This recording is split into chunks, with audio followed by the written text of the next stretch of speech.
a brewing shakeup in who holds the power in Kansas. Plus, when a 10% unemployment rate is good news, where do we go from here? And ballots.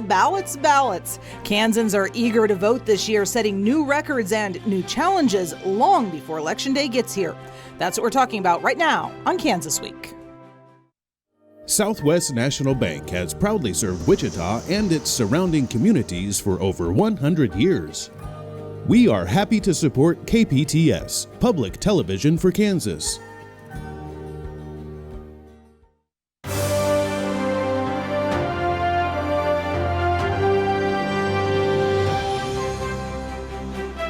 This is Kansas Week, and I'm your host, Pilar Pedraza. The surge in mail-in balloting during the primary is turning into a flood as we approach the November general election.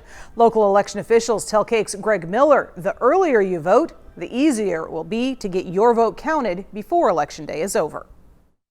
If you want, you can get started on that. The right to vote is vital. Yes, ma'am. Okay. And the ability to has brought a lot of voters like Carl's Blackman out to double check their registration. There's a lot of things I'm worried about in this country, and I just want to get my vote in and everything, because I feel if you don't vote, you really don't have nothing to say.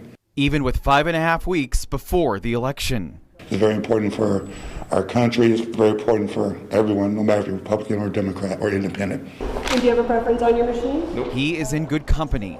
312,000 people are registered to vote in Sedgwick County this year. That's up 18,000 from 4 years ago. But look at these numbers. From August through mid-September, that office received 63,000 requests for a mail-in ballot. In 2016, it was just short of 4,000. We just weren't expecting it quite so early, but we're thrilled that it came early. In Kansas, if you want a mail-in ballot, you have to request it by sending this form with a copy of your photo ID or your license number. Election workers won't send the mail-in ballots out until mid-October, but these requests now could make tallying smoother on election night. What we do is just ramp up to meet the volume. So we'll hire more for our advance board. We'll hire more for the audit board for after the election. We just put more people in place to get the work done. Preparing for big turnout, either by mail or in person. It's your right. You need to exercise your right. And here to discuss this and other topics this week, we're joined by Diane Leffler here on the desk with me today, and by Zoom, Dr. Michael Smith, a political scientist from Emporia State University. Thank you both so much for being here. Michael, I'm going to start with you. You know, we've seen the increase in mail-in balloting in the primary already, but the big question is, are we going to see a similar increase in early voting or in overall turnout? What do you think? I think you will. I absolutely think you will. Folks are charged up. It is hard to believe people could be even more charged up than in other recent elections, but I think they are. The country, many people really feel like we're at a crossroads and our democracy is being tested. There's even talk about a sitting president refusing to leave office. There's talk on the other side, accusations of malfeasance against Democrats. Not all those rumors on either side are correct, but the point is people are going to vote.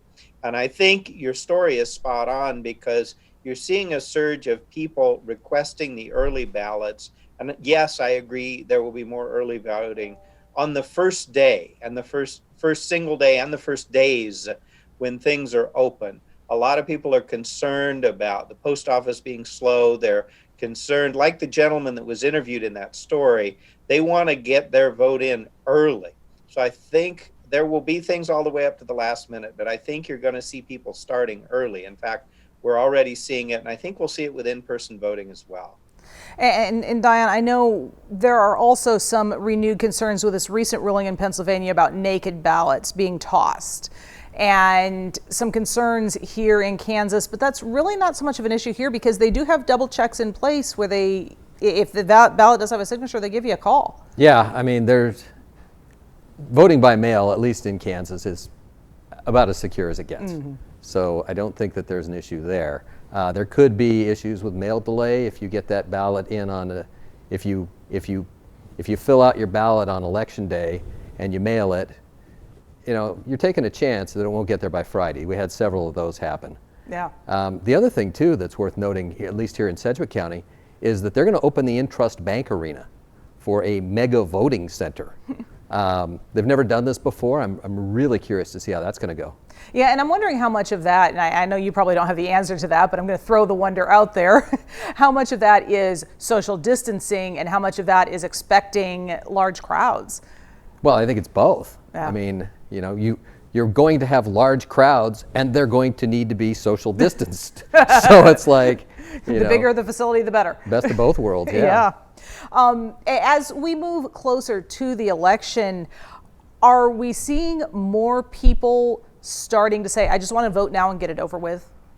I agree with the doctor. They want to vote. They would vote today if they could vote.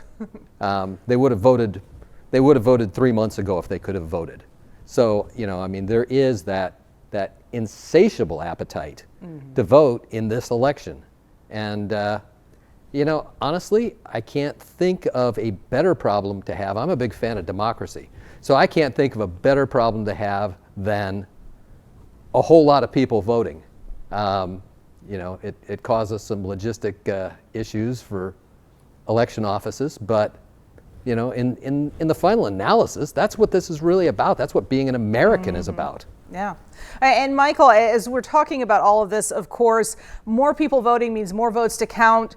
We know that there are going to be some races that possibly close.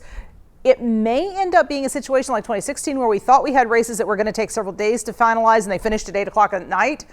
But what are the chances we still have races up in the air by the time the evening's over? The chances are high. The procedure in Kansas is that the election authorities, and of course it's the counties that are going to count these ballots. The Secretary of State is supposed to set parameters and oversee the process, but it's really the counties. And they may open up the absentee ballots. You mentioned contacting people if there were problems, like with the envelope. But they're not supposed to count them until after the polls close. With such or absentee and early, with such a huge number of ballots coming in that way, with closer races like for the U.S. Senate and the 2nd Congressional District, it is quite likely we will not know the winner, on election night. Yeah, something to watch for there. Well, the economy, one of the many things that is propelling people to the polls this year. 1 in 10 Sedgwick County residents currently does not have a job. But as KSN's Jonna Sebas shows us, that's a turn in the right direction right now. Trying to figure out what to do with my time. Alyssa Carter is certainly happy to be back at work at Whiskey Dicks. I haven't been unemployed since I was 15, so it was different. Carter says she's been back at work for a few weeks now, filling drinks while also reducing the levels of people unemployed in Sedgwick County. We've come down. We still got a ways to go, and I hope we can get everybody back to work in the near future. The county has come a long way since historic unemployment highs in the spring of 2020. So looking back in 2009 at the height of the recession, unemployment numbers were just over 9%. Now, fast forward to April of 2020, that number has more than doubled to 18.7%.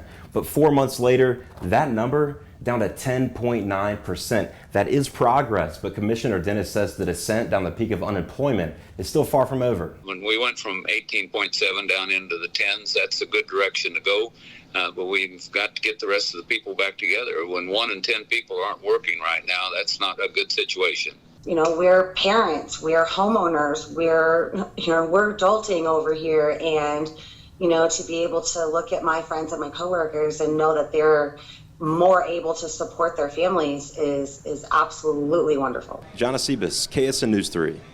And of course, the big question that everybody is trying to figure out now is, where do we go from here? How do we keep these numbers coming down? Well, I'm afraid to tell you that we're probably going to plateau, and it's probably going to be higher than it was. Yeah. Because we're not just dealing with the COVID pandemic like a lot of places are. We're dealing with some structural problems in the aircraft industry. And that's really important here. There were already thousands of layoffs at aircraft plants before we even entered this period, you know, with the pandemic, and it's only gotten worse since then. So, I mean, there's a lot of factors here, and I think we're probably not going to get back to those historically low unemployment rates for more than a year at least. Yeah.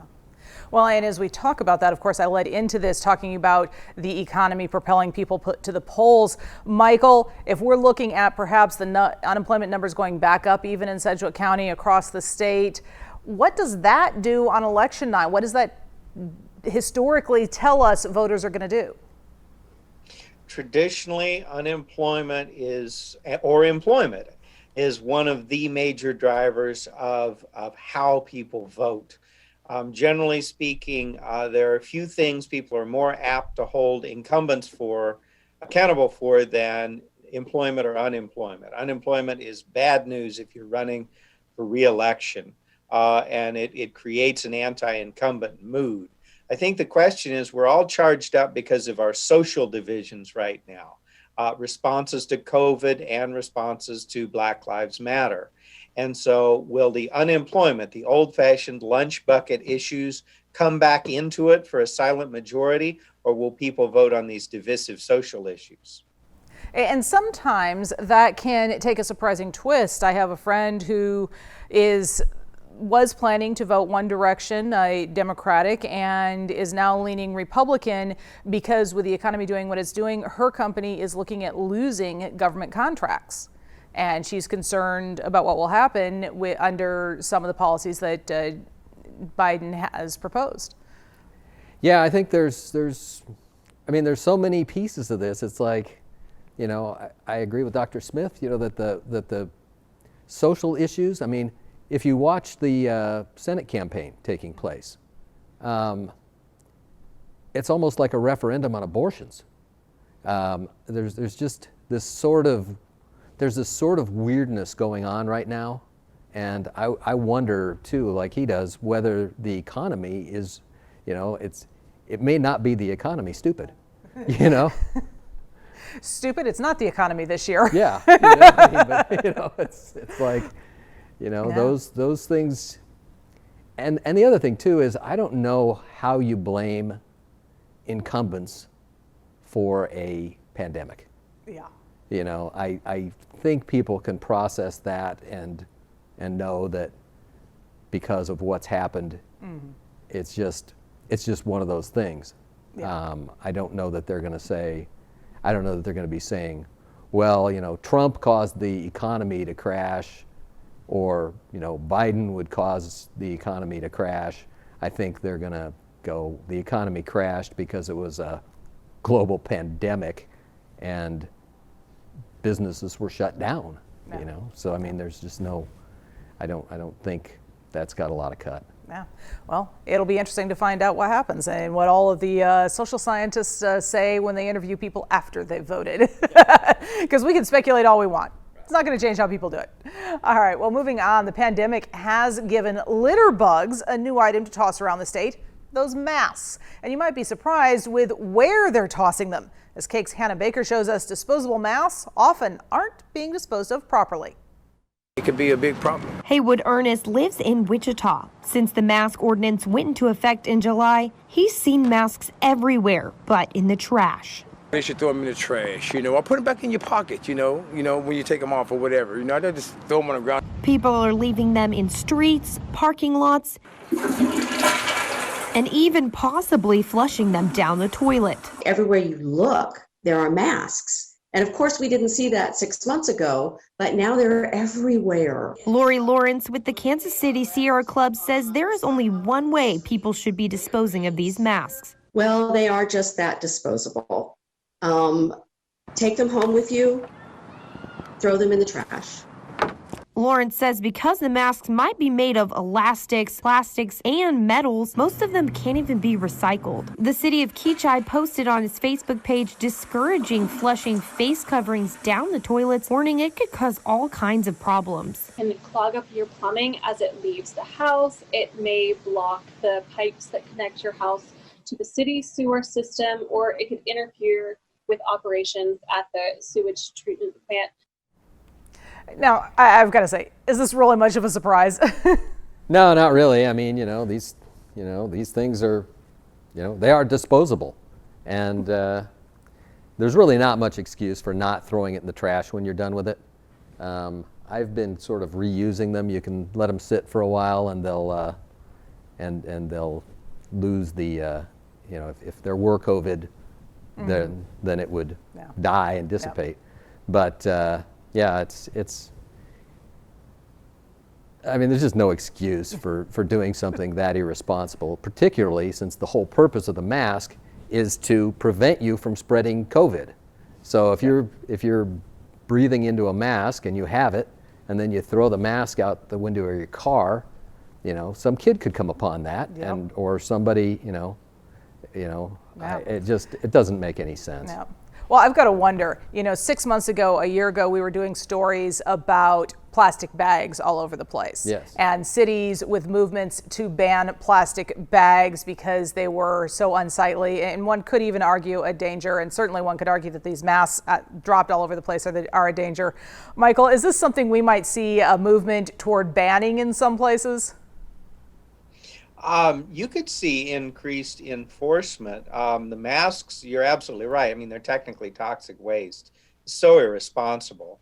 And we've had other problems. For example, increased plastic pollution in the waterways because of all the people ordering takeout food instead of dining in. And so, we're having a real solid waste problem that we probably didn't think about at first with the COVID precautions. And as we talk about a lot with government, unintended consequences of rules, this is perhaps an unintended consequence of the whole masking movement. Yeah, it is, but I would not suggest that we stop wearing masks. These are, they're necessary. Yes. And also, I mean, this pandemic was the best thing that ever happened to the plastic bag industry. Yeah, because everybody forgot about that issue. Well, and there's a lot of stores that won't let you bring your own bag right now. Yes, that's true. There are stores that, and people picking up their groceries. I mean, those are going to come in plastic bags. Yeah. So it's like there's just, I think we'll be well past the pandemic before we'll be able to restart that conversation about getting rid of the plastic bags, because they're just too, right now, in this time, too useful. They're too necessary. No. So it's just it's sad, but it's true. Yeah. Well, all of this, how we deal with all of this, has led to lots of arguments across the state. We know that. One argument that certainly gained momentum as Kansas faces the pandemic is who should make the decisions during an extended emergency. KSN's Alec Gartner shows us why there may be a power shakeup brewing in Topeka.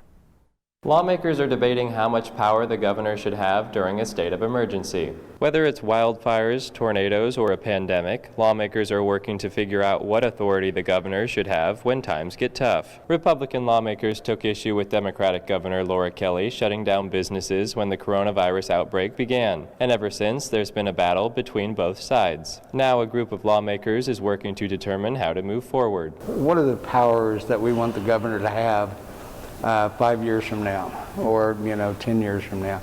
I mean, let's face it, the act has been around since 1948, I think, and so I think it's been pretty good. I think if there's one thing we've learned from this pandemic and this long duration emergency declaration is that as these things progress, you need those checks and balances to be reinserted. Any proposed changes to the law would be voted on next year. Reporting at the Capitol, I'm Alec Gartner.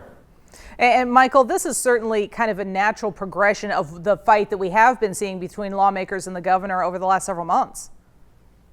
That's exactly right. I don't know how much the powers would actually be used. There is this view that there's a concern that the emergency powers won't end when the pandemic subsides.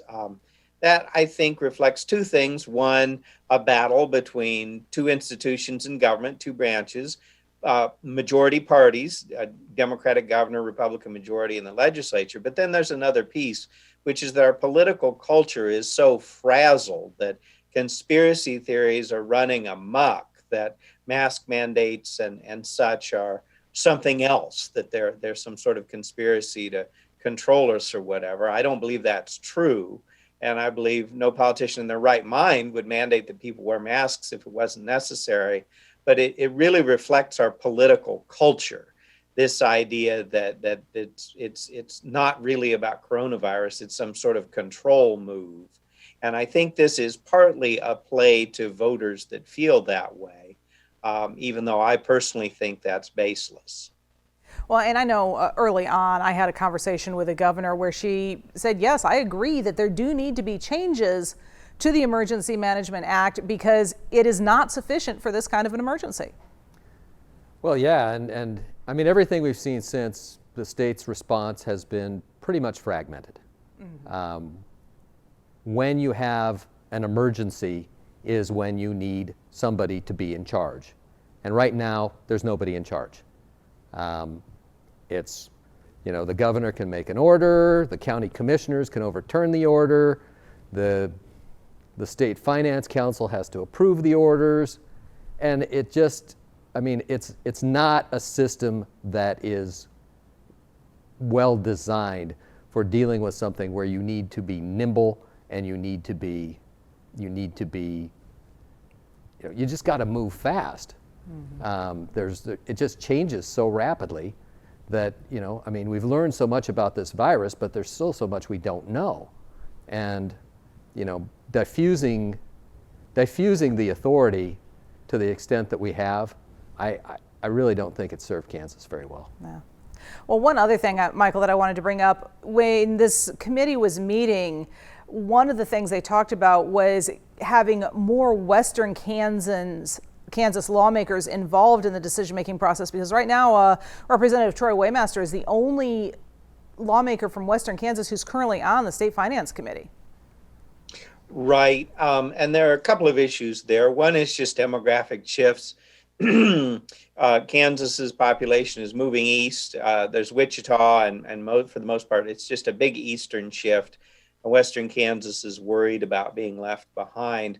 But there's another issue, which is that until recently, there was this argument that maybe small rural counties didn't need to enforce mask mandates and social distancing like urban counties did. I don't know, though, if that's still relevant when we're seeing some of the most rapid rises, not only in this part of the country, but specifically in rural areas. So that information may already be out of date. Certainly a lot of changes there. Taking a slightly more somber note at this point, suicide is one of the leading causes of death in our country, and it's been on the rise the last few years here in Kansas, getting worse with the pandemic. There's supposed to be a new hotline similar to 911 that's in place by 2022. That's if states can find the funding to pay for it. KAKE's Jessica Crawford explains the holdup. Mere moments can stand between life and death when it comes to mental health. From the time someone decides to take their life to the time they actually do it is often less than 5 minutes. The current suicide hotline number is 10 digits long. Experts say it can be too difficult to remember or look up when a person is in crisis. So by 2022, callers will be able to access the hotline by simply dialing 988.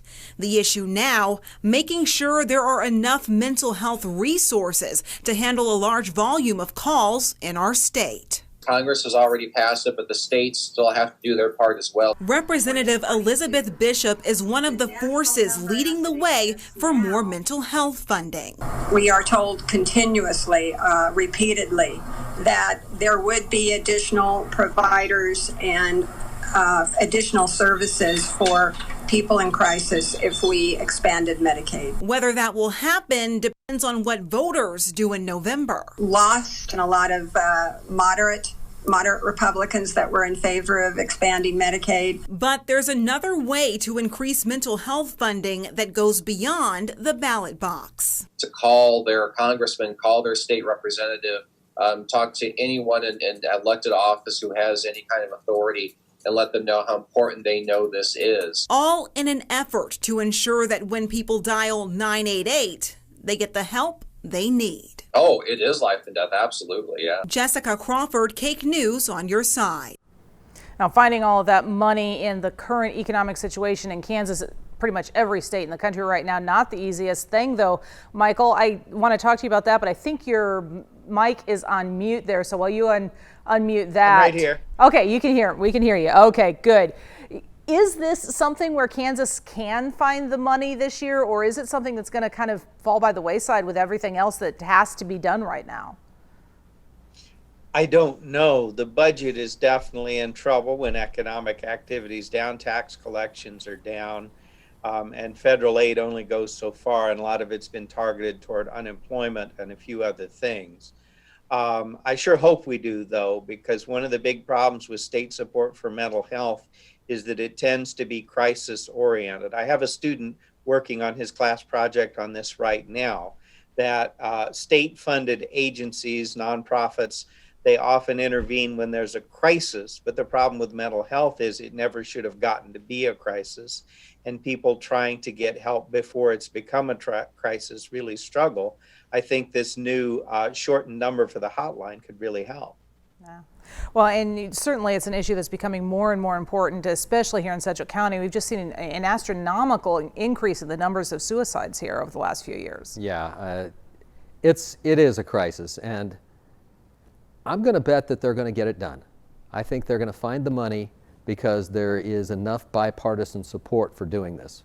It's one of the very few issues that is not a Republican or Democrat issue, and I think that the legislature is going to be able to find common ground on this one. I trust them to do this. Yeah. Well, and we know that they can, when they do find these common ground issues, they can figure out ways to do it. But they also have a lot of other issues, just trying to find the money for PPE that they're going to be facing. So yeah. The budget crunch is going to make things really tight. Yeah, but one of the big arguments on the mask issue is that it's causing people to have, and the jobs and all that is it's causing people to have mental breakdowns. Yeah.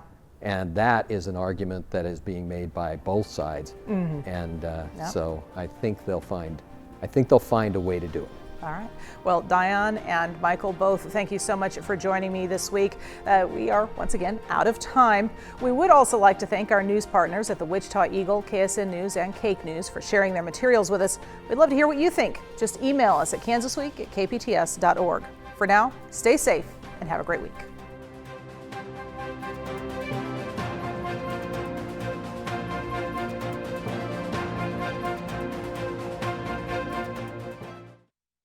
Southwest National Bank has proudly served Wichita and its surrounding communities for over 100 years.